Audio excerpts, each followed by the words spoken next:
In a world where the Falkland Islands are still only important to England, Argentinian strikers rule Britannia again. Aguero's hat-trick put him one behind Alan Shearer in the all-time hat-tricks list, and Fat Higuain doesn't seem to be so fat anymore. Will we see the return of Claudio Caniggia? Will Diego Forlan ever cut his hair? All this plus more that's not this on this week's latest installment of Born Offside.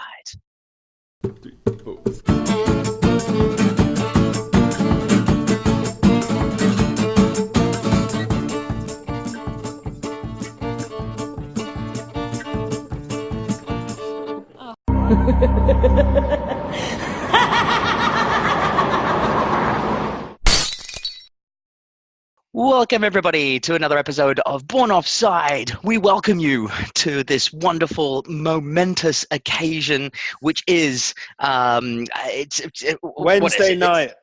Wednesday night for some, Tuesday afternoon for others, and what else? It's oh no, it's not Tuesday. It's Wednesday. It's Thursday morning for me here, so that's fun. Watch as man works out days of week. Tuesday, Thursday. What? Diego Forlan is from Argentina. If Argentina is Uruguay, is Claudio Caniggia long hair? I don't know. They all, look, Argentina, Uruguay, Brazil, Paraguay, Bolivia, Ecuador, Peru, Venezuela, Chile, fundamentally, if I've missed some, I'm sorry. Belize. Fundamentally, you're all South Africans. So, it doesn't really matter. Man insults two continents with one bad joke. Haven't you ever done that though? Like, because it always happens to me. Insulted an entire continent. No. I don't think so. It's difficult to remember, like, sometimes, and it just is, slip of the tongue, and it always comes off. Anyway, can we please get on to more pressing matters? Yes. Would like to welcome, obviously, everybody today. We've just come off, just started recording this podcast on the back of two results, which we will talk about very quickly here. The first one, we'll just get it and sweep it under the carpet. The Copa del Rey semi-final. Real Madrid went out to the Camp Nou, which is now where you habitate. I do not habitate in the Camp Nou. I have my own apartment. I am currently in and around. He's in and around. Start there, work your way out until you find him. What am I? Some kind of gangster taking shots? Can you see it from the window? No. Can you see it from your window? No. Look out your window. See if you can see it now. I mean, no, I can't. Like, I have a window into an inward-facing courtyard. I see the back of another building. I know that I can't see it. Fair enough. It is about... Okay. It's about 45 minutes walk from here, and you could get there on the tubes in 25-ish minutes, I'd say. 25-ish minutes? All right, that's okay. That's not too bad. That's all right. I like that. And that is getting to the Camp now. And you didn't go tonight? Why? No, I didn't. I'll be honest with you. I didn't realise the game was on until I walked past a pub in the city centre and it said Barca versus Real. Amazing, isn't it, really? Like, when you've got things at your doorstep, you don't even realise, right? I think I've already previously stated on this programme my disappointment. I've been to 2 games since I arrived, and it's a bunch of tourists watching. It's just watching? Yeah, it's just tourists. Like, well, it's a worldwide sport, and it's attracting lots of people from all over the world. It's a natural thing, isn't it? So, happens all the time. Yeah, but it's not what you want to do. Like, no, I guess you want to have a lot of locals in there that's doing that, but which you do surely get, don't you? So you do get some, but like, I know. I also get disappointed every time I go to a sporting occasion that isn't an English football match, because once you've been to an English football match, or even like an English cricket match or something, there is a particular genius to English hooliganism behaviour. Now, let me clarify that, because taken in isolation, that sounds horrible. What I mean is that while the, you know, beating everybody up and the intimidation and the homophobia and all of those things, and the racism that comes, horrible, horrible, bad things are very, very wrong. That I want to say that multiple times. There is this thing that you only get from British fan humor, like which is the humor, which is the childishness, the pettiness, the tribalism, all mixed into one, and you get, I don't know, for me, some of the the Liverpool fans have a chant that goes, "Don't blame it on the ham man, don't blame it on the Bischan, don't blame it on the Finnan, blame it on Chore." And then it goes into he just can't control his feet. I mean, that's genius. Like, you don't get that here. And I've been with a person who speaks Spanish, and I'm like, are they singing a funny song? And he's like, no, it's just kind of like about how they really like Messi. I was like, well, yeah. Is it funny? Liverpool actually have a good reputation, actually, of having some of the better chants. And I'm totally with you. I know exactly what you mean by it's. I think we've actually spoken about it during a podcast here at an earlier stage as well. And we talk about the tribalism of it all. And I do try to explain to people outside of England as well who you know, and it surprises me as to how much of a surprise it is to them that there is a localism to football, you know, that, you know, where you're born, where you grow up, you know, that's the place that you support. And, you know, and then, you know, they turn around, yeah, but who's your second team? You're like, no. There is no second doesn't team. Work that way. All right. There's only like, I love my team wholly and completely. Yep. Then there's a set of teams that I hate on a scale that may adjust, but I will always hate them. Then there's a large collection of teams that I tolerate. Tolerate, exactly, yeah. But there, no way do they ever you know, go over the average sign because you know, there's that point in the middle. Everyone, you hate everybody over here, and then you love your team. You know, there's nobody in that gap between love and hate. And occasionally you might get one. Like, I think for you at the moment, you have Wolves. Like, Wolves have found their way into, like, don't mind them, like, kind of thing. For a couple of reasons, obviously, but most of them because I'm Portuguese. So it's close to my heart. My other tribalism is taking over. So, but the thing is, you know, if Wolves come down to St. Mary's, there's no way in hell am I ever going to be going, oh, that was a good play, Wolves. Well done. I'm so happy for you. Nah, it doesn't work that way. Indeed. No. If Wolves were to score with a controversial 4-yard offside goal in injury time, you'd hate them forever. Mate, there'd be serious cookie minuses there, and it would, you know, because I measure everything in cookies, and not the ones that you have to accept to get onto websites, but the ones that you eat, you know, with a cup of tea, you know, first thing in the morning.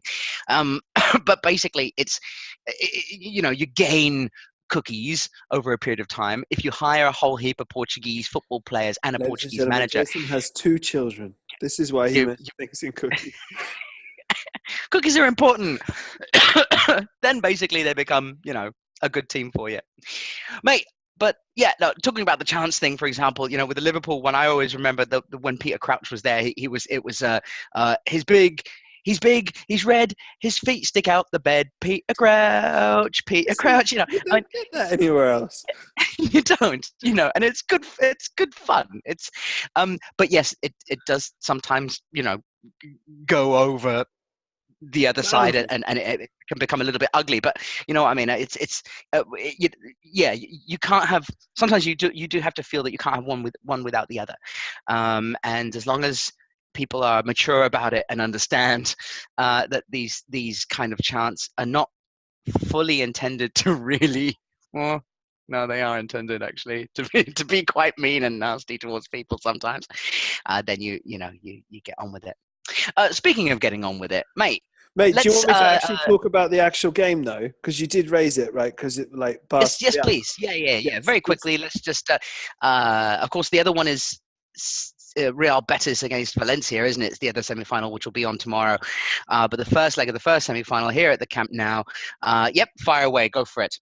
So it was 1-1, and what was particularly notable about this game is both goals were scored by one named Brazilians who have names that don't sound Brazilian, which is one of my favorite things. So Barcelona's equalizer was scored by a bloke called Malcolm. Malcolm, that's right, yeah. And it's amazing, like, because if you met a bloke called Malcolm, say, like, in a high street in England, you'd be like, oh, it's a Malcolm. But when he's Brazilian, it's like, Malcolm. Like, as if it's, like, suddenly exotic and wonderful and interesting, and it's just Malcolm. And then Real Madrid's opening goal was scored by Vinicius, which, I'm sorry, sounds like a RuPaul's Drag Race entrant name. Hello, I am Vinicius. Like. Hello, Vinicius. Try and say, "Hello, my name is Vinicius" in a stereotypically butch masculine way. You won't. Hello, I'm Vinicius. Like your voice just naturally goes, "Hello, I'm Vinicius." Like it's a camp name. This is Chloe's father over here. Name. Yep. Oh, this is Chloe's father over here. Hi. I'm Vinicius. No, camp. Even then, sounds camp. Doesn't work. Hey, Vinicius. It's all right, mate. I ain't coming around your house today. Sorry, buddy. All good. Thanks. It's been a pleasure. Gotta go. I know. I feel like Vinicius would throw some amazing parties. I'd go. Oh, he may very well do. It's just that you might not know what's going on once the lights are out. Anyway, then lights will definitely be out for someone anyway. Right. Okay. Was it a fair result in the end? Yes. Yep. Real Madrid were much better in the first half. Barca were better in the second half. They brought on this young Argentinian fella called Lionel Messi. Don't know if you've heard of him. Oh, and that more or less changed the game. And actually, Real had some counter-attacks at the end. Gareth Bale really should have scored, but had the first touch of careful, of someone who's been captured by the Me Too movement and exposed as a one of them. That's how his first touch was. Yep, not good. Horrible. Like one of those moments where you see a British footballer in a La Liga match and you go, that one, that's the British one. That's the English guy. Well, he's not English. Let's not be unfair to him. British. Suits us when it suits us, right? Oh, God. No. I mean, Gareth Bale has never been English. But I'm just saying the whole British Isles of a certain generation, the new generation coming through is much better. But of a certain generation, you can spot them and go, yeah, horrible first touch is that one. Definitely that one. That's the one. That's the one right there. Mate, what are Barcelona going to do when Messi retires? He's 31 years old now. He won't retire. He won't retire. Mate, no. He's going to be 32 in June. It's going to happen sooner. I don't think he has the same kind of engine. 2020. No, because I went to see him. I went to see him when he played Celta Vigo. And I watched the game even tonight when he came on with only 40, maybe 35 minutes to go. And he does that thing that Zidane did at the end of Zidane's career where he doesn't run. Like he just kind of hangs his head and looks at the floor like a kind of slightly depressed hipster. And then when he hears the little buzz of excitement to say that Barcelona have got the ball back, he lifts his head up and decides that he's going to sprint into something. And I swear the rest of the time he just kind of mopes around uninterested, not really caring in anything. He's brilliant at conserving energy is Messi. And I think genuinely did you say he's 31? I think he'll go 32 in a couple of months. I think he'll go to 36. He'll drop back further. He won't play right, but he could play in the Pirlo role, sat in front of the back four, just spraying the ball around. Yeah, I guess so. That's old. Well, you mean the Wayne Rooney role? That's the No. The Wayne Rooney role is to That's what Wayne Rooney did. That's what the Wayne role is. Fun. Mate, is the Clasico the same without Ronaldo? No. It's been a Real Madrid is not the same without Ronaldo. I mean, Where's your central figure of hate? Oh yeah, Sergio Ramos. Sorry, I answered that question. There's plenty on that team. Come on. He is. Yes. To be fair, Ramos is now bastard number one. Well, he was. You remember when it was him and Pep in goal? That's just. Oh my goodness, back there. All right. Okay. Well, anyway, second leg is in a couple of weeks' time, I believe, and that will be over in the Bernabeu Stadium. So obviously that will be very entertaining. The thing is with these with these Clásicos is that you just never know, right? You just never know, and I think it's always so unpredictable as to who's going to take what and who's going to win, who's going to lose, and it doesn't really matter whether they're at home or away a lot of the times because the Clásico is just it's a special game, isn't it? It's a very special game, and it goes against the grain of what people might think so often. The two sides needn't be closely matched. They can there can actually be a gulf. And Barcelona could be sort of 15 points ahead in the league. But when it comes down to the actual match itself, it's a proper what we call a derby, even though they're not anywhere near each other and everything. But whenever you have the two of them match up, there's always going to be a lot of needle in there, isn't there? I mean, there's a lot of talk nowadays of derbies not being as hostile. Hostile and as competitive as they used to be. You'll put let's think of Arsenal versus Tottenham, for example. That's still really hostile. I hate those. I don't know though. I get the feeling that possibly now it's getting a little bit better, but it's been a bit drab for the last 5 years or so.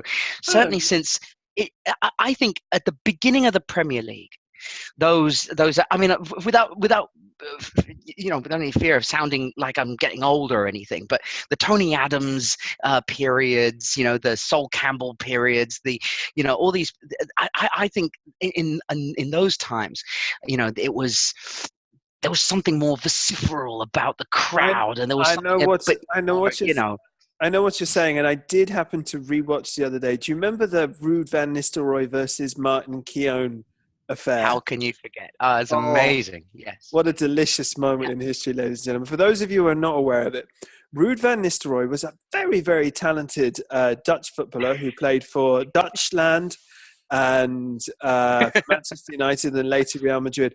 And Ruud van Nistelrooy was one of those characters who would have, given the opportunity, sold his own mother for a low price for a goal. And pretty much any goal, like a consolation in a 6-1 defeat, like the 1 in a 6-1, or the 6 in a 6-1, he would take it. And it was not beyond Mr. Van Nistelrooy's moral compass to dive horrendously, like flop to the floor like his curtainy floppy hair indicated that he might. And he was being marked at a Manchester United versus Arsenal game that was particularly nasty. I mean, at the time, we had the whole Keane versus Vieira, and to a much lesser extent, down the tunnel, Gary Neville versus anyone. And anyway, so Keown, well, Phil Neville at times, and you had Martin Keown marking Ruud van Nistelrooy, and Van Nistelrooy went down like an absolute sack of floppy potatoes. I believe that's right. Vieira and Van Nistelrooy went up for a header together, came down. Vieira felt that Van Nistelrooy had elbowed him in the back of the head.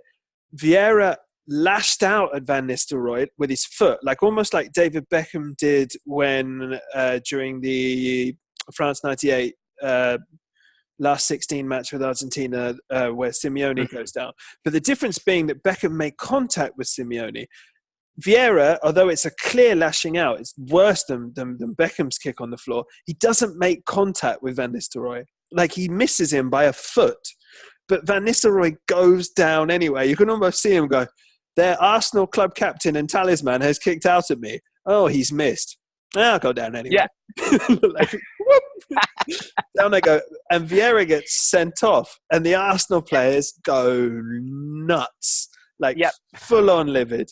Then, that was like some point in the second half. Then, with the last kick of the game, Van Nistelrooy goes down like a sack of shit in the penalty area and wins a pen. Cue even more mayhem from an Arsenal team already wound up. Van Nistelrooy, who otherwise I think never missed a penalty in his life, steps up and whacks said penalty against the bar. It's cleared, match is over. And Martin Keown literally runs up and waves his arms in his face like you would. More than that, he kind of comes down with his chests and kind of arms sort of on. He chests him. War cry time, you know. Yeah, mate. You see, I mean, games like that. I mean, are we getting old? Are we just not realizing games which are happening nowadays, which in 10 years or 15 years time, people who will be at the same age that we are now will turn around and go, do you remember that game? I mean, that match, for example. There was one. There was the infamous, Spurs-Chelsea Battle of the Bridge game when Spurs lost the title to Leicester. I think that was... Yes. Moussa Dembele had his finger assaulted by Diego Costa's eye. Particularly horrible moment. I remember Eric Dyer kicking N'Golo Conte like somewhere around N'Golo Conte's midriff, which is Conte's fault for having such a low placed midriff. But that was a horribly violent game, but God, was it a lot of fun. So this is what I'm saying, like it's like it hasn't been happening in the previous 5 odd to 10 years until we've got to this point. I wasn't actually going to say like you can't get it like you get it nowadays, because I do feel that there's some new rivalries coming into play, but it's taken a while for the Ferguson, Wenger, Benitez war to kind of go, right? We've lost 2 of them. Benitez is still around, fair enough, kind of going, then we want to fight, but he's not he's not really going to start fighting. But it's just like it's time now to start getting some new people, getting a bit of new needle. Yes, we had Mourinho in here for 10 odd years on and off, who was shaking things up, but I mean he went off to Italy and to Spain as well, so we lost him. But I just feel like we just haven't had that same kind of stuff. The match that you were referring to, which is dubbed as the Battle of Old Trafford, I believe that one. That's the Stamford Bridge, mate. It was no, the one before that with the Van Nistelrooy. The Van Nistelrooy. That was known as the Battle of Old Trafford. It was. Was that the same game where pizza was thrown? No, the Pizzagate one came in. I think I love the word gate been the same added on to stuff. Yeah, I know. Yeah. Pizzagate. Southgate. Southgate Gate. Gate, yeah, South Gate. I mean, I'm sure there were a few jokes that were running around the place when he got the job for England for the first time, because people were like, "Oh God, interim." Can you imagine if Gareth Southgate was, I don't know, photographed taking an illicit payment at the Southgate of Wembley or something? It was like Southgate. Gate. People be like, how can we do this? Even the Sun, I'm sure, would have a sleepless night. No, they wouldn't. They're like, lads, right, we're going with Southgate Gate, all right? Yeah, good, right. Now, what vegetable we're going to make him look like? Turnip. No, we've done that. Beetroot. Swede? Beetroot. No, Swedes for Sven, innit? We can't do that. Beetroot. Beetroot it is. Beetroot. Print it. Beetroot. Oh, he had the pizza thing, didn't he? Pizza, mate. Just put a pizza on his face. It'll be all right. We've had Pizzagate. It's getting very confusing now. Stop it. All right. Let's move on. Let's move on to the Premier League.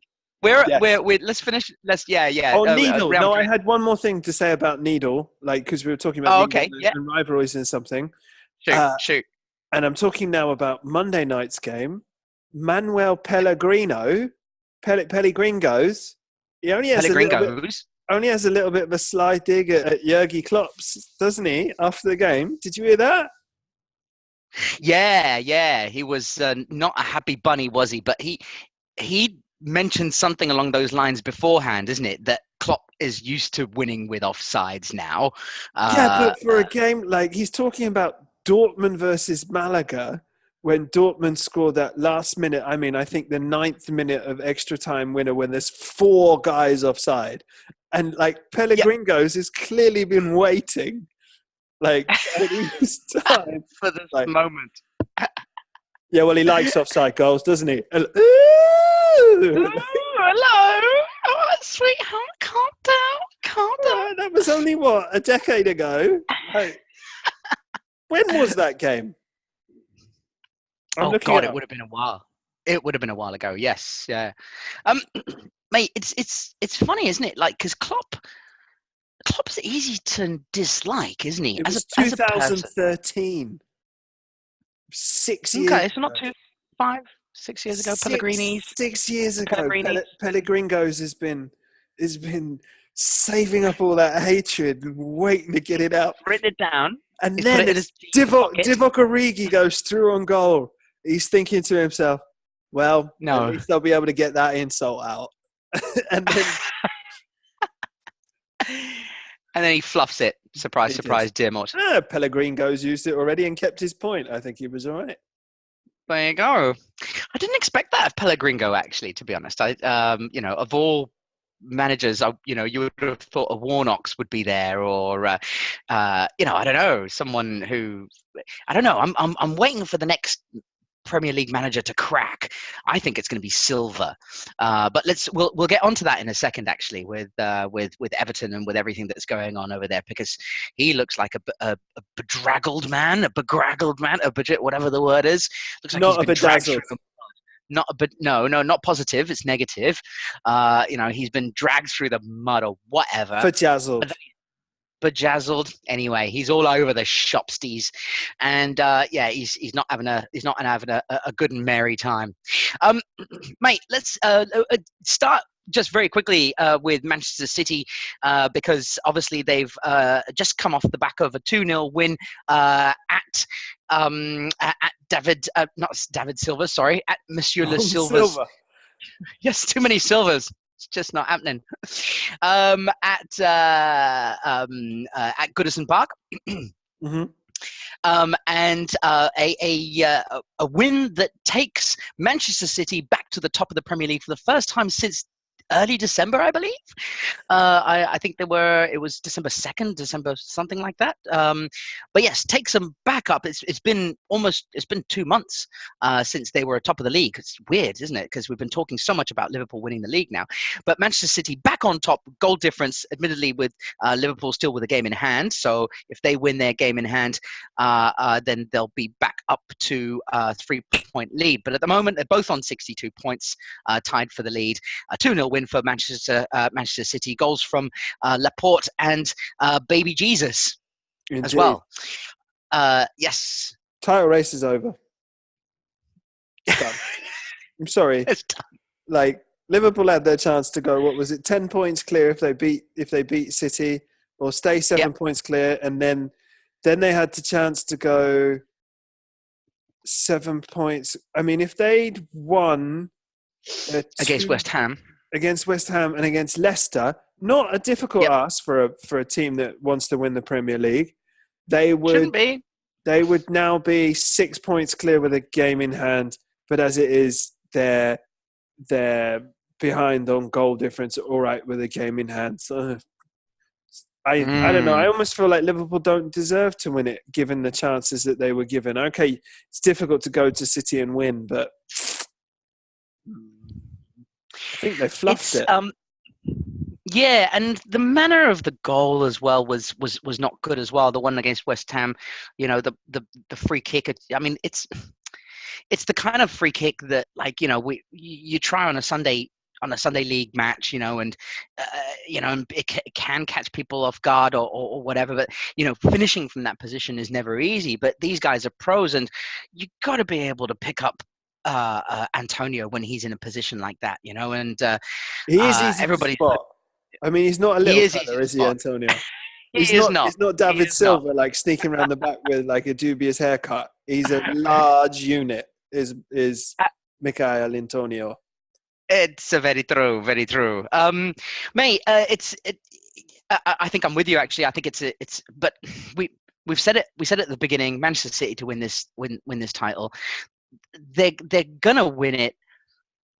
But I'd like it to be competitive. You know, I'd like there to be a bit of ding dongs. It'd be nice if Manchester City dropped at least another point somewhere. A little bit of ding dongs.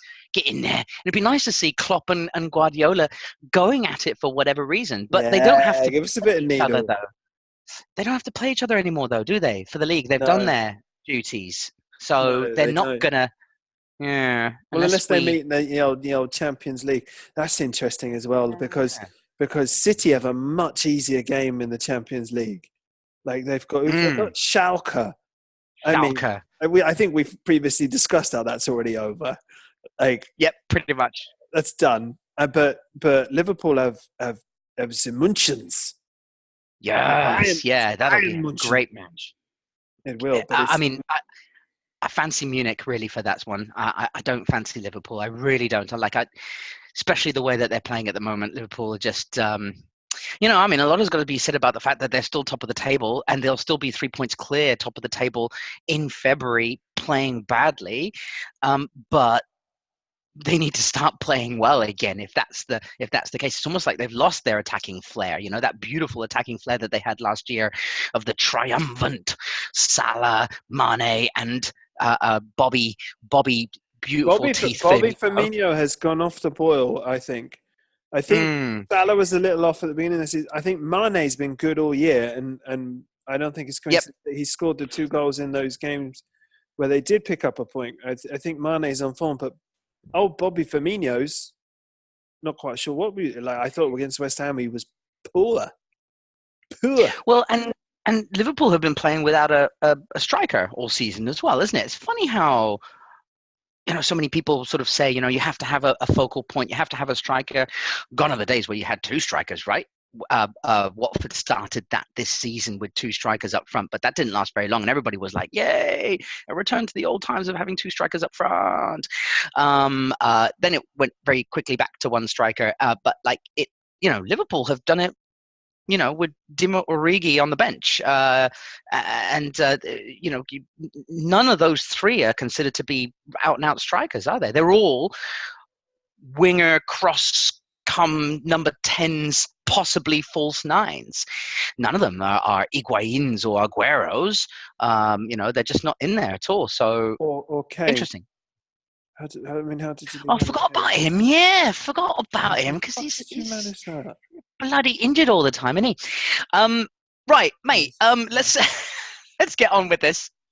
We've got a lot to discuss and a lot to talk about. We've already been discussing a lot of stuff. Liverpool probably to lose it. Felipe Anderson, surely he's not going to be at West Ham next season, is he? It's going to be similar to a Payet situation whereby he's going to turn around and just go, what? I'm a bit too good for this lot, mate. I think the player that I think Felipe Anderson is a good player and a good acquisition, but the player from West Ham who I think is doing and has done really well is the other lad in midfield, Declan Rice. Damien Rice. Damien? Declan? Yeah. One of us Declan. I'm kidding. One of us is right. He's not the singer. Declan. Mate, for those of us who are familiar with the works of Damien Rice, the singer, I've always theorized that he's the world's cheeriest man. Because if you've ever listened to a Damien Rice album, it is pretty full-on depressing. It is. It's James Blunty as well. It's like James Blunty, but with extra depression and a modicum of skill. But there's also a knife to the temple. I'm not. Declan Rice does it for me way more than Damien Rice does it for me. You know what I mean? When I go to bed at night, if I need. But I just always thought that Damien Rice, when he's not playing, must be really happy. Must be really, really to balance out that level of depression. Must be top of the morning to you. Yes, everybody, nice to be seeing you. I just be going up there and I'll be singing a song. Love it. So you're saying it's very similar to like the life of a clown or a comedian, for example, right? In reverse, whereby they are very funny during their jobs and, very comical and whatever. And then they get out of their job and they're just like, yes, depressed. Yeah. Damien Rice is the cheeriest bloke in the bar. Like the whole... Wow. Sorry. Yeah. All right, this is a video, but no one watches it, so we'll be all right. Anyway, Declan Rice. Declan Rice. If I were to no, don't do that. If I were to purchase one, I would have laughed so much if the hairdryer had turned itself on. But if I were to steal one player from West Ham, it would be Declan Rice. I think he's blossoming into a been outstanding. It's been really good. Yeah, he has. And along with young Brooks from Bournemouth as well, I think the two of them have lit up the Premier League. And thank God, because it's wonderful to see players come in to teams which are kind of mid-table, and so they get the opportunity to play all the time, but play with a decent enough team that they can develop, and they can play with the freedom that they need to properly develop.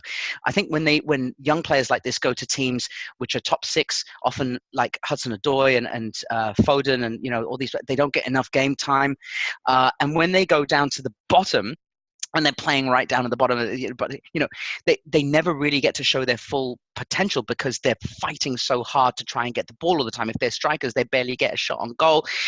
If they're defenders, that they probably do very well because they get a lot of practice, I guess.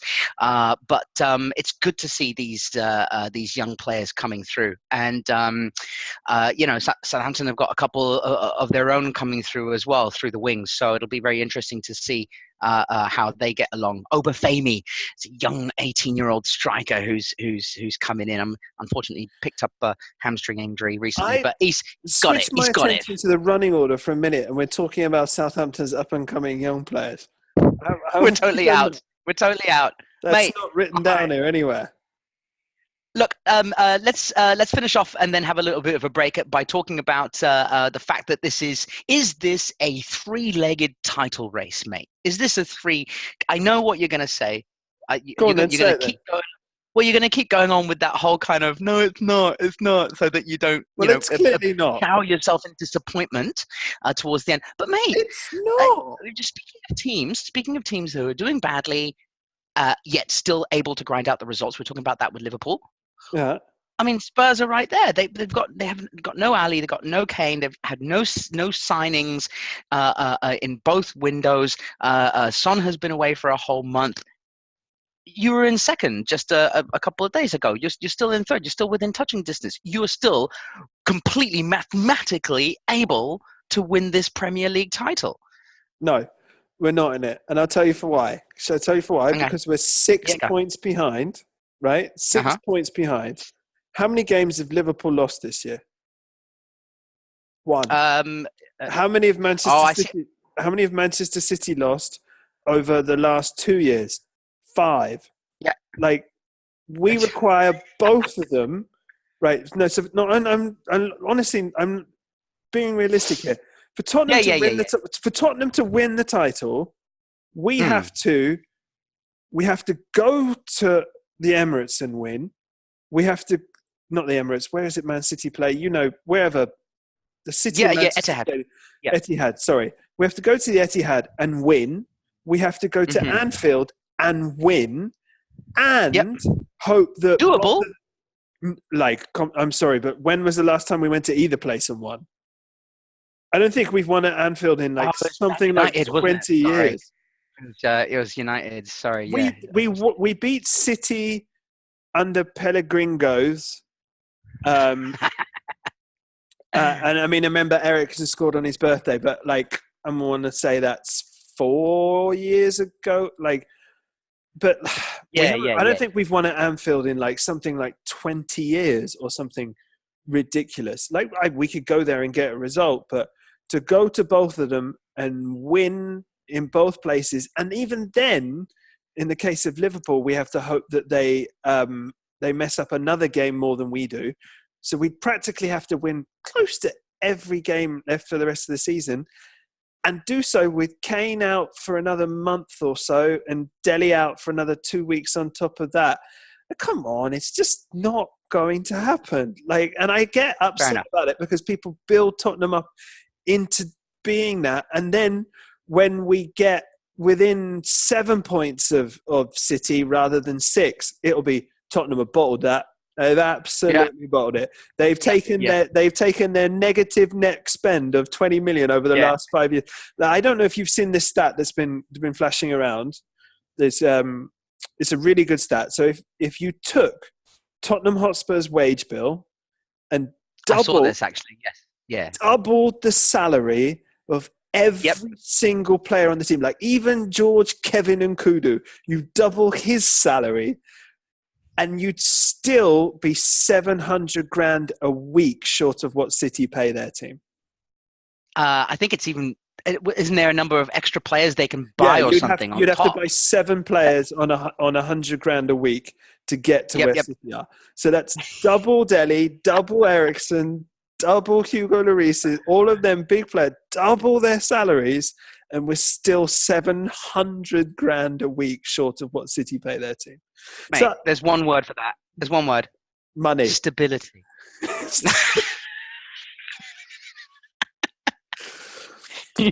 So I don't like people talking about Tottenham Hotspur being in a title race, because then we're made out to be bottlers when we don't win the title, whereas we're actually dramatically overachieving. Like, yes, it's very true. It's very true. And let's hope that the stupid pundits out there, the really smart ones like Martin Keown and Gary Neville, let's just hope that they're able to see that side of it. Although speaking of that, Gary Neville did come to Tottenham's defense in regards to their stadium a little while back, didn't he? But when he was fighting Jamie Carragher over that thing. But look, I totally get where you're coming from, and I think also after the disappointment of the Leicester season as well, because that was the chance. That was the opportunity. That they did bottle a little. You weren't ever the favourites for that, though, were you? I don't think you were. But we were chasing down Leicester, like the Chelsea season when we finished second to them. We were We were chasing down a team with better resources. When we were chasing that Leicester team, we lost in that season. We lost at home to Leicester in a game that we absolutely battered them. Keane's hit the crossbar and Huth scored a header later. Like, that season, looking back, that was a lost opportunity. Certainly, I feel that was. But like since then, they're overachieving. Really, I really think that. Fair enough. Mate, you've got Sonny back, so that's probably the lovely thing. And nice one, son. A quick, it's kind of weird. Again, we're talking about Tottenham sticking in there, and will they have their title chases, whatever. I think you only need to watch the Newcastle match and see that it took a bit of a Dubravka howler for you guys to actually get past them in the end. Although if you don't shoot, you don't score. You don't buy tickets and you can't win a lottery. You can't win, mate. You know what I mean? That is exactly what went through my mind when Sonny shot, because I thought, it's just straight the keeper, mate. That's not going. That's pathetic. And then hang on, what? He went under his whole blimmin' body. And Dubravka is not someone. I don't think anybody will turn around to Dubravka and go, right, okay, we need to get another keeper, because he's been really outstanding for Newcastle. He is a good goalkeeper. Yeah, I feel really bad for him. I think, but yeah, mate. Look, it's really shaping up. The Premier League is shaping up, and it is. It's getting juicy. We're into February. We've got a couple of months left. A lot can happen. A lot. So in fact, and a lot will happen, because I mean, it was a 3-horse race at the beginning of the season with Chelsea. Let's not forget. Chelsea, Liverpool, and Manchester City won their first 12 games on the trot or something, wasn't it? Some kind of ridiculous They didn't record lose or for the something? first 12 or 10, something. Yeah. or didn't lose for the first 12? Yeah, and they were smashing everybody and getting past everybody. Chelsea have fallen off the rails suddenly. During Christmas, it looks like that was the Sarri effect, of a manager coming in for the first time and having to deal with so many games in one go. He just probably couldn't do it.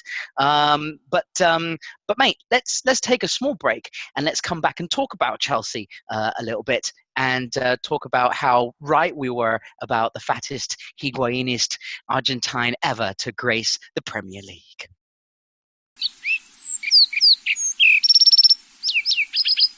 Oh God. Higuain, where art thou, Higuain? Hopefully. Very far from part 2. And welcome back to part 2 of the Born Offside podcast. Just a quick one, by the way, we've got a new email, bornoffsidepodcast@gmail.com. That's bornoffsidepodcast@gmail.com. Email us in with your thoughts and prayers as well, if you want. Preferably on football. Yeah, that would be nice, yeah. Thoughts and prayers of football. Do email us in. Tell us what you're thinking, what you're feeling, whether or not you agree or disagree, possibly disagree with a large majority of the crazy things that we do come up with here.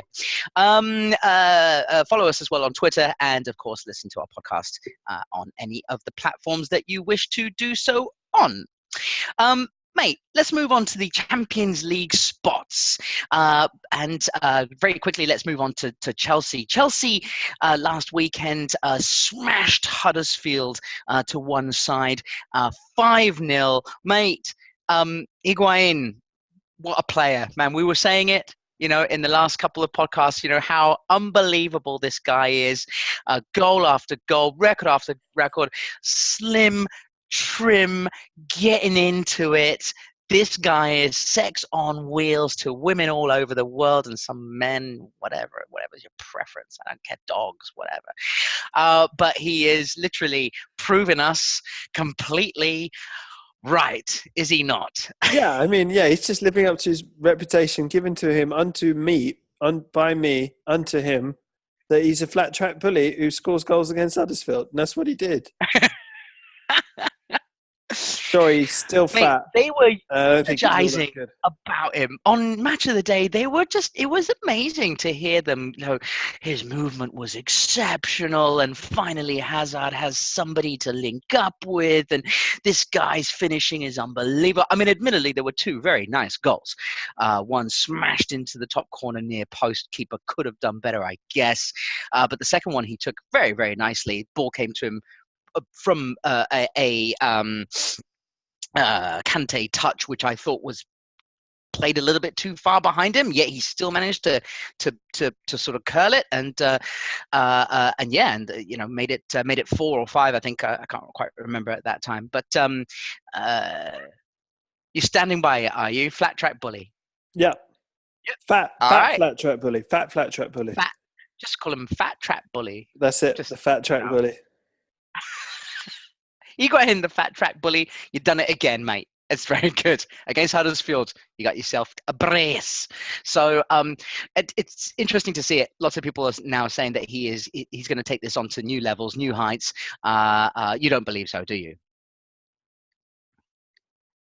Fair enough. Thank you very much for that. That was a lovely pointer.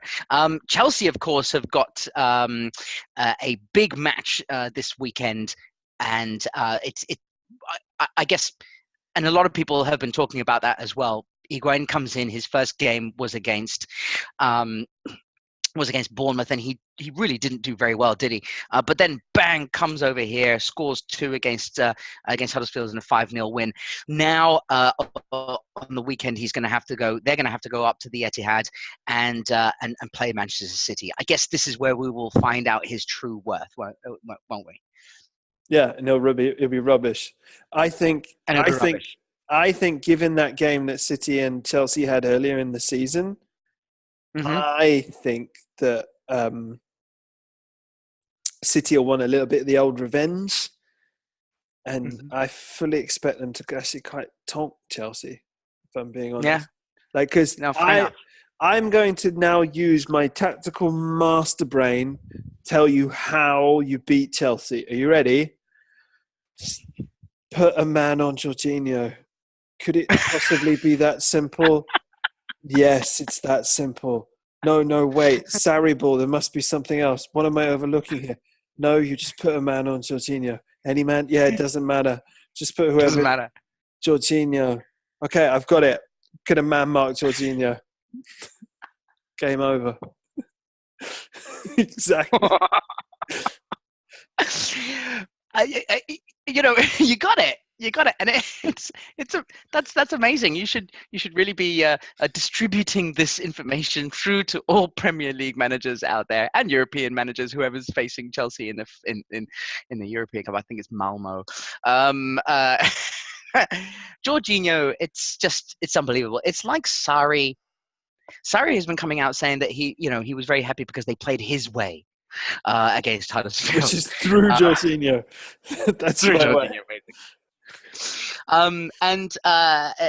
But we'll see. Your statement last week. I could just imagine Maurizio Sarri, like, because you remember the Manchester City documentary, and we said that at the time that Pep Guardiola and his chalkboard, it's not a chalkboard, it's a whiteboard with magnets, and we said that, like, he seemed to be saying a lot, Nico to David. Nico, pass it to David. But we were joking. There were variations. I could just see the Sarri board with all these arrows pointing into this person at the base of midfield. It's just pointing in. And then, like, Hazard going, boss, even this one, I have to Jorginho. Really? See, to Jorginho. Like... It is everything through him, isn't it? Absolutely. Man City are not that kind of team, though, are they? They're not the kind of team to put a player on a player. So, will you just think that Fernandinho will be... Pep's got bored. I don't know if you saw the Arsenal game, but Pep was like, "Yes, I'm really bored. What can I do to make this interesting? I'll put Emerick Laporte at left back. Yeah, that'll be fun. Yeah, I'll do that. Well, I don't know. I've done that already. What else could I do? I could take Fernandinho and play him where could I play him? Centre back? Yeah. I've got John Stones as an actual centre back. Nah, fuck that. I'll play for I swear, like, you remember when Pep decided that Philip Lahm was a holding midfielder? Like, do you remember that? It's just like, I don't like Philip Lahm at right back, where he's won a World Cup and a whole bunch of trophies. I'm going to play him at the base of midfield. That's where I'm going to play him. Like, I swear one day, like, Pep's just going to go, right, Ederson's up front. Mendy just in behind. I'm putting David Silva in goal. And then my back four is Aguero, Jesus, Kyle Walker, just Mahrez. And Mahrez. Mahrez at right back. Yeah. And then just to screw with your feet. And then City get 75% of possession and win 3-0. And you're like, and everyone's calling him a mastermind tactical genius. Actually, to be fair to the mass media, they don't do that. They look and they go, he's done something weird and we don't understand why it's worked. And he has to be a genius because they've won. But we don't want to call him that because we don't understand what he does. Like, that's how the British media treats Pep Guardiola. Like, they really are like, he's done weird things. He's done a bunch of strange stuff. It doesn't look like 4-2-2, Gaff.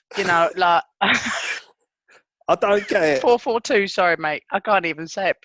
I don't get it. It's not 4-4-2. It's not symmetrical, is it? Like, I can't do it, mate. Sorry. I don't know what he's done.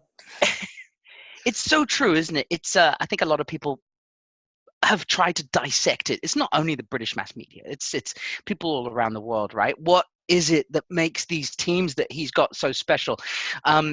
Training ground movements which are repeated over and over again, as well as rondos. Yeah. And I think that's it. I think that's what he does.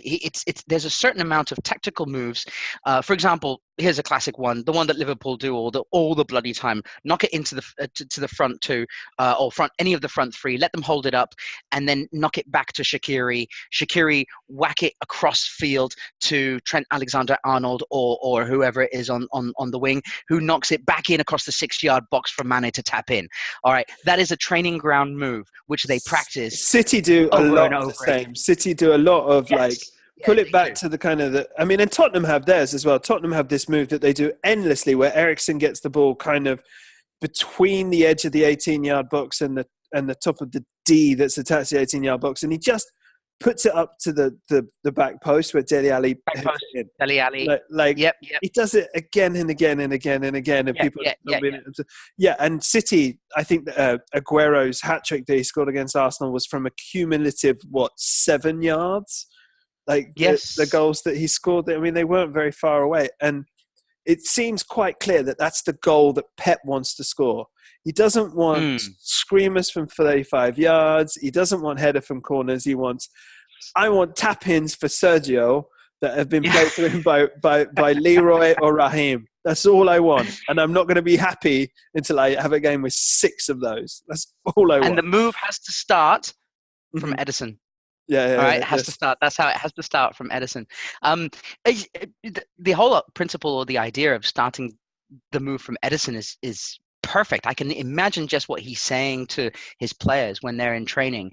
If you start everything from Ederson, just imagine that is the maximum amount of space and ground that you're going to have on a football pitch to stretch the other team, right? If you give it back to Ederson and you've managed to pull all of their attackers forward towards Ederson, and then you get it out of that position, you've now got space everywhere else. So get it back to Ederson as much as you possibly can and draw in the attackers and draw in the attacking midfielders, hopefully getting 4 of them to come in and try and press, to try and get the ball off them. But the truth is, you've got 5 or 6 players down there. You should be able quite easily to get it past those 4 people, especially because those 4 people are doing everything that they can to try and get the ball. And when you do everything that you can, like full speed ahead, you're not thinking. You're not thinking properly. You're like a rabid dog, chasing a rabbit, You're just like, I just got to get that ball. You're not thinking properly. And that's why whenever Ederson does a little knockback and someone else sort of slides past him, everyone thinks it's absolutely amazing. But actually, when you're in that position as a striker, your eyes light up, you're just like, oh my God, all I need to do is get one little touch and I've scored. Go for it, and then you dive in to try and get it. And then Ederson's done your kipper, So I totally see that rationale, making space upfield so that you're able to go ahead and start it all. But along with that, it is training ground movements, and that's what people need to be practicing all the time, isn't it? So, mate, it's nonetheless, it's going to be, mate, I think it's going to be a very good title season, and the Champions League spots is what we're talking about. Chelsea 5-0 against Huddersfield. Fat Higuain, he's not really the man that we thought he was. Well, we'll soon see about that, certainly against Man City next weekend. Leicester 0, Manchester United 1.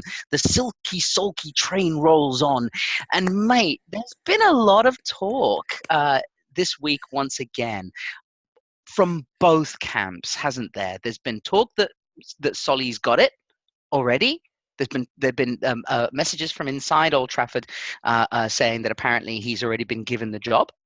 And then there's also talk from the other side saying, no, it's not. It's Pochettino who's definitely got it. And now Real Madrid are coming in going, hello, actually, we want him, thank you very much. And mate, I fear for Tottenham and Poch, to be honest. I really do, because I know what you want, and I know what every Tottenham supporter wants. They want Pochettino to just come out and just go, you know what? No, I'm not going to either one of those clubs. Real Madrid will just fire me after 6 months anyway. And Man United, fair enough, they'll give me time. They'll be patient, but they're a whole huge team away from being built into something magnificent, or at least that's what you would have thought when Mourinho was there. But now you look at that team now and you think maybe Pochettino wouldn't mind getting his hands on Rashford and Martial and all of them lot. Mate, Rashford, is he the striker we've all been hoping for the last couple of years? He's been playing out on the wing all the time and cutting inside from a number 11 position or traditional number 7 position. Now Solskjaer is playing him up front as a central striker. Is this where he belongs? It's it's where he came through, isn't it? And he seems to be scoring lots of goals and be happy and confident and benefiting from not having a small Portuguese man trying to kill his soul. That's what my wife says to me all the time. Oh, I do feel better when a small Portuguese man is not trying to kill my soul from the inside. Oh, it is liberating. It's liberating. You went Welsh there for a second. I did. With a little bit of Welsh. Yeah, a little bit Welsh. That's okay. From Glamana. You're from Blamech. Yeah, I mean, I don't know. Like, Marcus Rashford scores goals now. I don't know. It's not all that interesting. Manchester United need to get Ole Gunnar Solskjaer tied down to a 25-year contract. Like, I mean, I don't think 20. Like, how many years did Fergie do? 27. I don't think it's unrealistic to ask Ole to sign a 25-year, completely binding, no Pochettino agreement. The talk is all coming in that Solly is just emulating everything that Ferguson has been. Yeah, I mean, I think it's pretty well known that Fergie is running that club from his house. No, I think he's just sat in an armchair and he's going to the left, or he's going, tell Ole to bring him off. Hang on, that was the wrong accent. Situation. Tell Ole to bring him off. He is situation. And then Mike Phelan is taking the phone calls and going, got it. Okay. Yeah, don't play Lukaku. And he's not only running that side of aspect. Yeah, halfway through the match, he's also going toilet light out in male E4, male E4 toilet light out. Tell Lukaku to warm up properly. No, he's not coming on. Just tell him to warm up. Fix headphone calibration. It's funny, really, isn't it? Because there's that whole Glazer thing where the Glazers were trying to push him out for so long, and now, what are they taking pity on the fact that he was forced into going to hospital? I think what's secretly been happening is that hospital trip was actually the Glazers examining whether or not they could plug his brain into something, and then plant said brain into Ole Gunnar Solskjaer's body and run him from there. Mate, like if Solskjaer turns up to the next press conference going, situation. Mate, it's a fucking conspiracy. You're totally right. You are totally right. That is exactly what was happening at the hospital at that time. They covered it all up with him having a heart. I've forgotten what it was. Was it? It was a brain removal. Oh, it was brain removal. Sorry. He's having brain removal surgery. That's exactly what it was, mate. Fat Lukaku, where to from here? Poor guy. He's not much. What else he can do? Yeah, right. Weight Watchers. Okay, fair enough. And Leicester City, losing that way. It was unfortunate, really, that they lost, wasn't it? Because they had some chances, and they've still got some great players in there with Maddison, and of course they've got.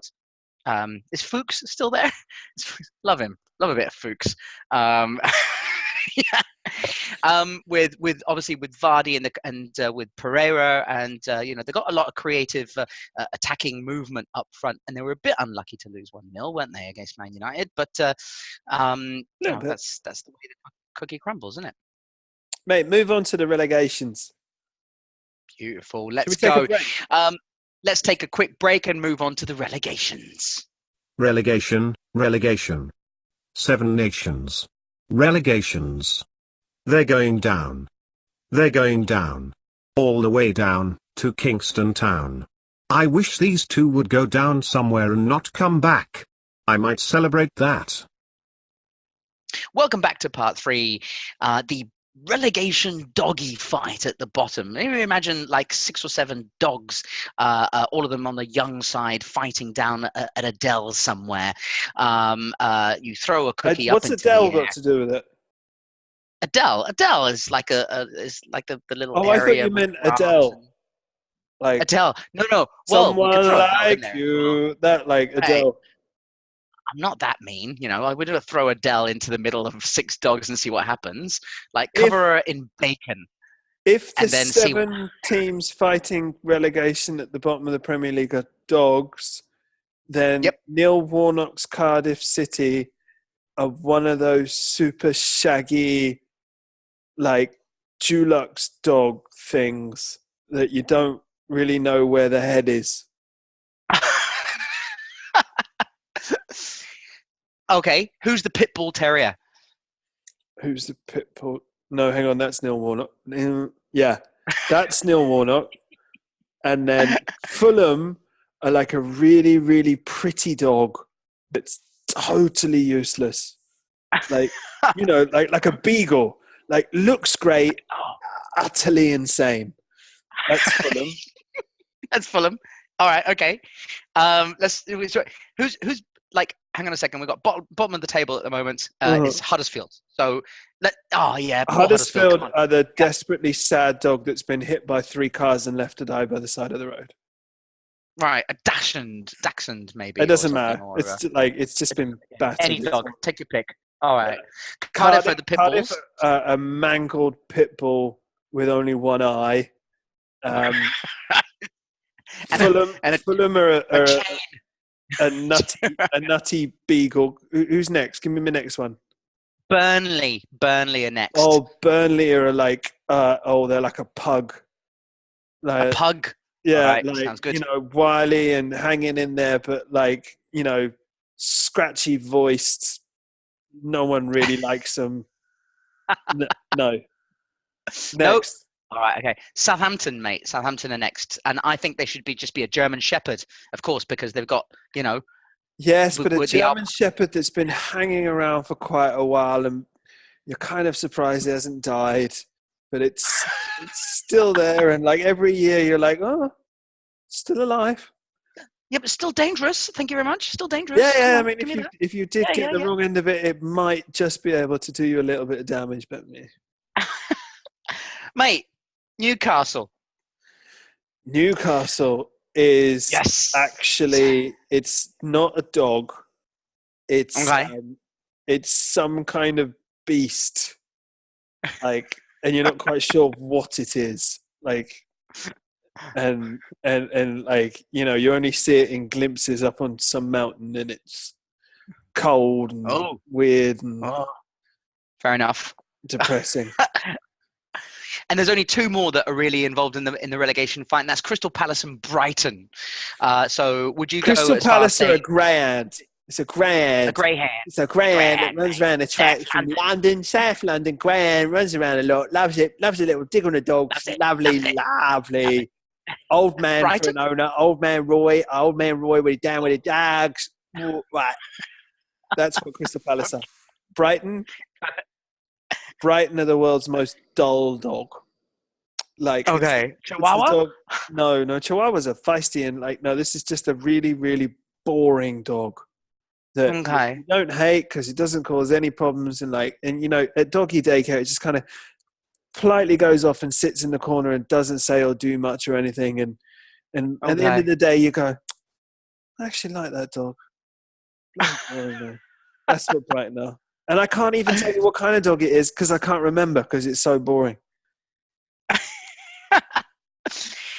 All right, but boring nonetheless. Thank you very much for that. I think that's enough of comparing the relegation Premier League teams to dogs, and boring ones at that.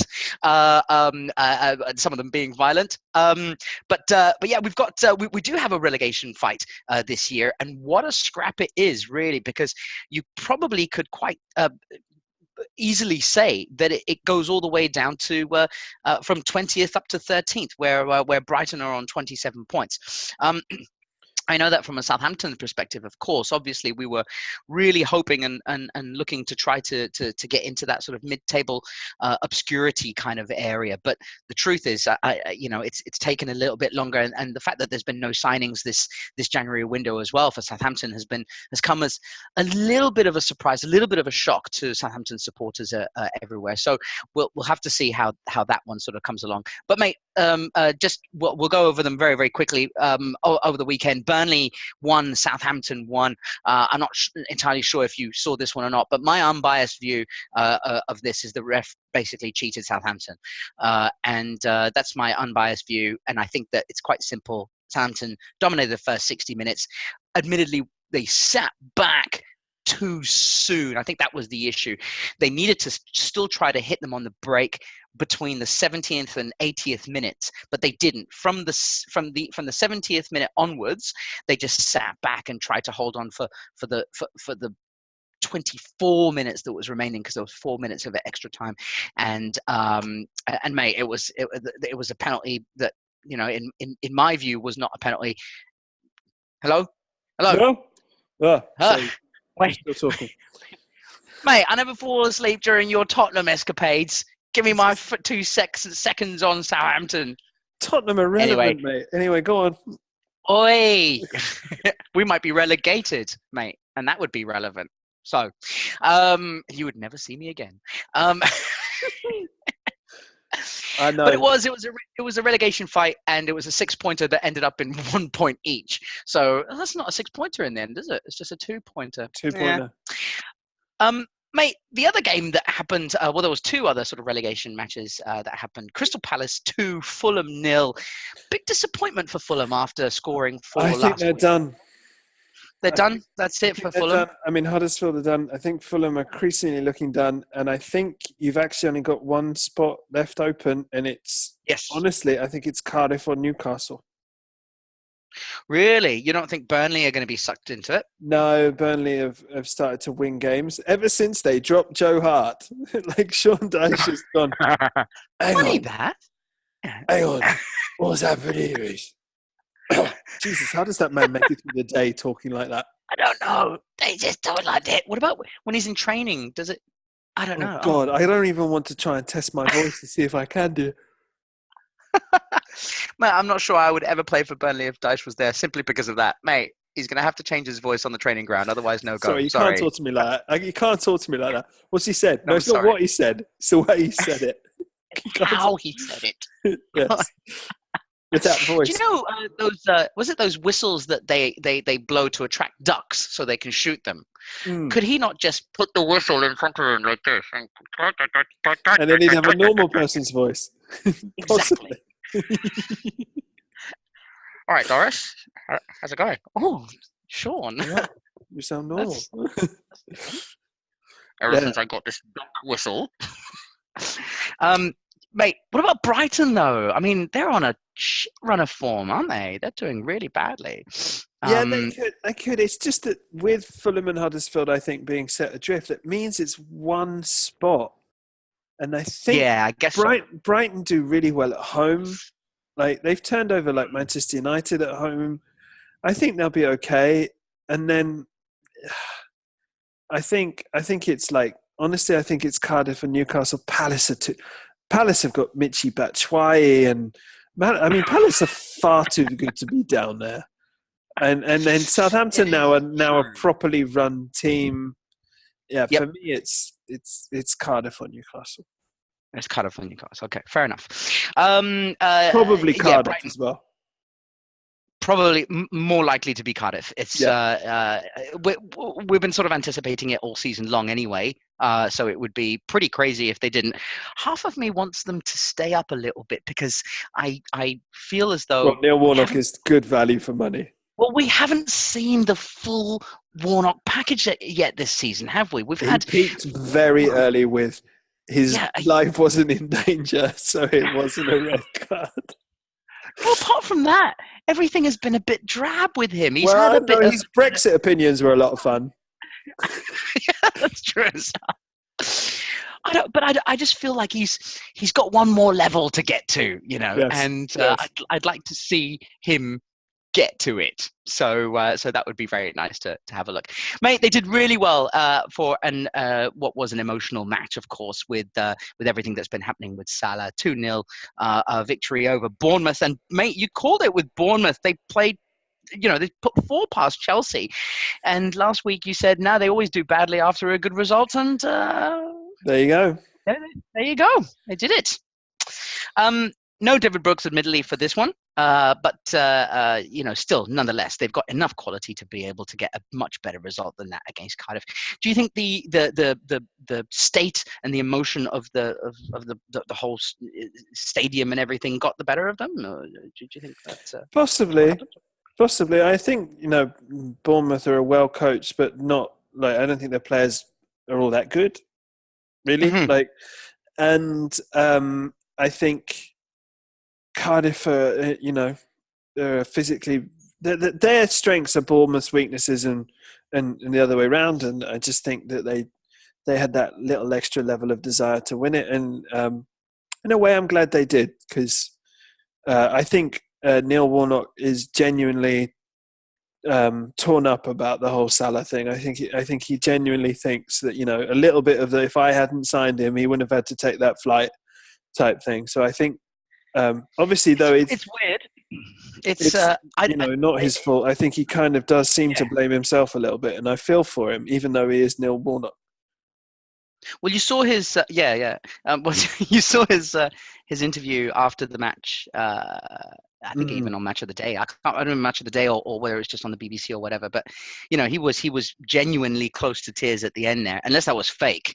I mean, in which case, what a freak. I don't think it was at all. He lives with his heart on his sleeve. That man, he always has done.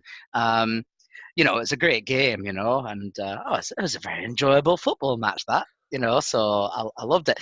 And we've seen a lot of that this season. And by the way, for people, enthusiasts or people who are new to the Premier League, who were wondering why we were going on about how excited and not about having Warnock here, he's been very uncharacteristically nice this year, hasn't he? And there's not been enough of his sort of antics in front of the cameras that we would have liked to. But anyway, that's another pointer. But yeah, no, for sure, he definitely got very, very emotionally involved with that at the end, and of course our thoughts are out with everybody who's involved with that. They've started to find parts of the wreckage now of the plane, so we'll know in the next few days of the final results of that. Mate, let's finish off today with a match which means very, very little to Premier League standings, but that does mean a lot to football players and managers from a certain country that I love very much.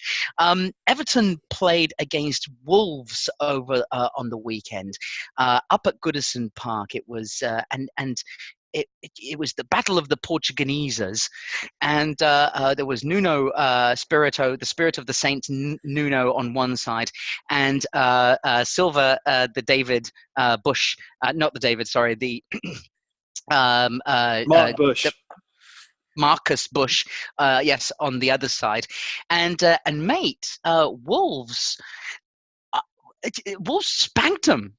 They absolutely spanked them. I watched this game and it was unbelievable. Wolves are flying. They are a team which I don't know what do Wolves need. It was 3-1 by the end. By the way, in the end, with some lovely goals. If Wolves had a competent striker, I mean, I think the lad Jimenez is hardworking and a decent connection type player, but he's not a goal scorer. If they had a 20 goals a season man, even a Michy Batshuayi, or I think they'd be chasing down the top 6 at least, and threatening those Champions League spaces. They've got Rui Patricio, who top 10 goalkeepers in the world. Yes, very good. You've got João Moutinho, right, who's coming towards the end of his career. João Moutinho should be playing for Wolves. Come on. I know.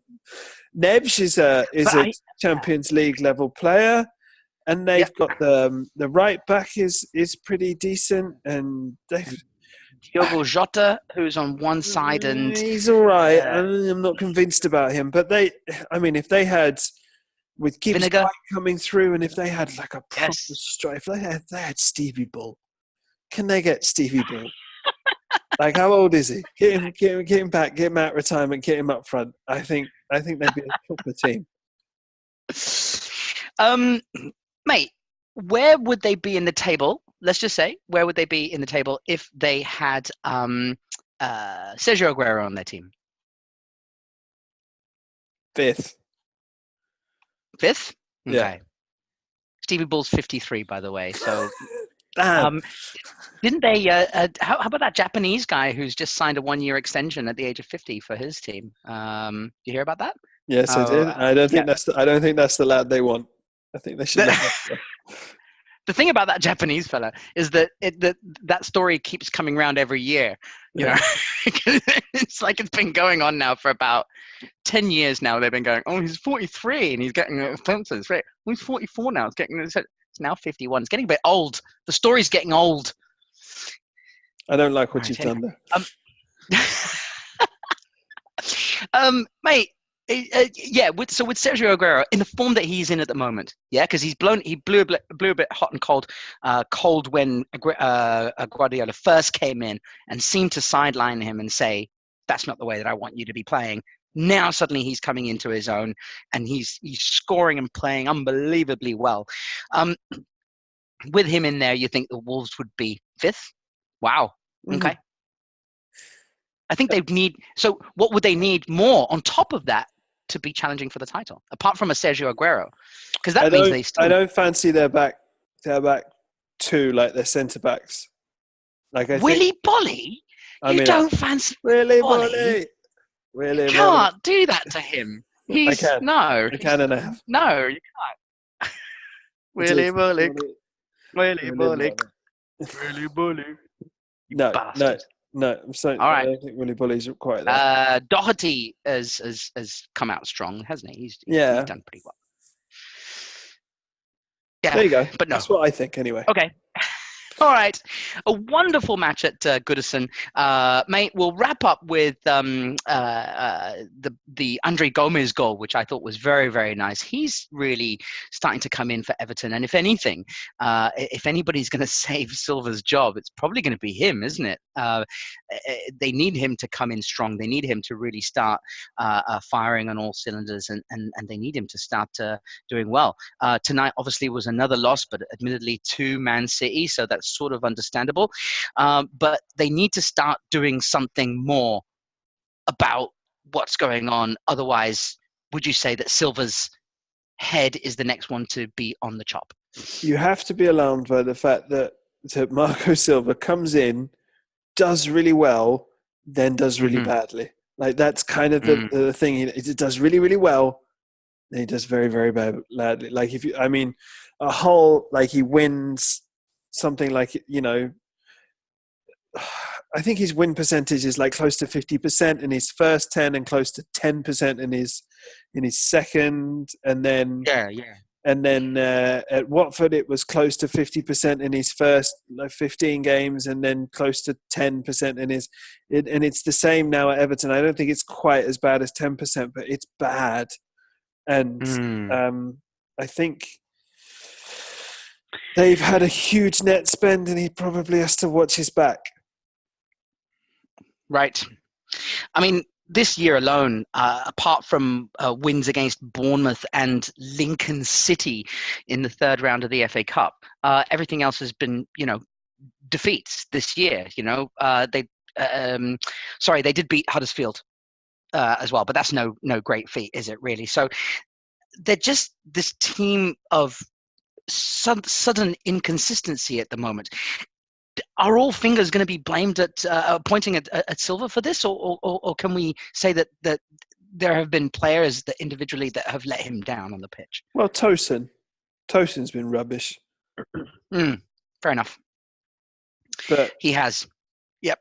I mean, in Theo Walcott, you can always point a finger at Theo Walcott, but it's true. It's fun. Point. Yeah, right there. It's Theo Walcott getting progressively slower. Yeah, they've got matches coming up against Watford and I'll Cardiff. lose that. They might win that. Yeah, and then a big one against Liverpool at the beginning of March at Goodison. So, would you be saying that if they lost that match against Liverpool, that'll be it? Could well be. Time for a change? Because it's March. They've only got another, 10, 12 matches until the end of the season. Bring in Big Sam.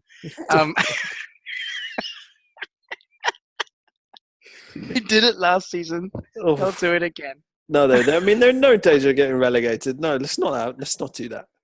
Leave your Big Sams in your big cupboards. Like, all right, fair enough. All right, mate. Look, I think we've done very well today. That's all we've really got time for. We'll take a breather from our podcasting, and we will come back on Friday with some previews. Friday/Saturday with some previews of the Premier League. We've got the big one, Manchester City at home to Chelsea. That's the Sunday match. Tottenham at home to Leicester as well. That's the other Sunday match as well. But we've got also some very interesting matches at the bottom, including Crystal Palace, West Ham, Brighton at Hove and the Albanians against Burnley, and the big one, the juicy one, the tasty one, Southampton versus Cardiff. It's been great. That's not even close to juicy. Stop rubbing your thighs. Extremely juicy, mate. Recording. I'm doing it now. I'm going to be tense. It's going to be tense. I am going to be tense, and it's going to be tense for me anyway. You have no idea, do you? You have no idea. Up in your little clouds, in your dodgy little thing. Pushing the button. Pushing the button. What it's like, ladies and gentlemen, I want you to know that I pushed the button. I saved you from this. A supporter of a real team. Struggles every year. 2.5 minutes, he'll be saying Matt Le Tissier. He'll be saying the words Matt Le Tissier, Ken Moncal. Frankly, I'm pushing the button. Was there.